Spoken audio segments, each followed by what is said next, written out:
गणेश रत्न वैराग्य मूर्ती हरिभक्त पारायण तुकाराम महाराज जेऊरकर हे वृंदावन गोकुळ व गोवर्धन 84 कोसाची 50 दिवस खडतर परिक्रमा करून परतल्यानंतर मनमाड रेल्वे स्थानकावर त्यांच्या चाहत्यांनी स्वागतासाठी गर्दी केली होती।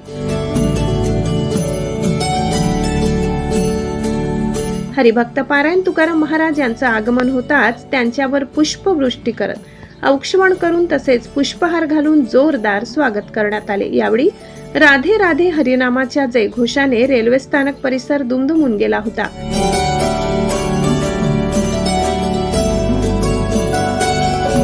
भाविक भक्तांनी केलेल्या स्वागताचे तुकाराम महाराज भारावून गेले।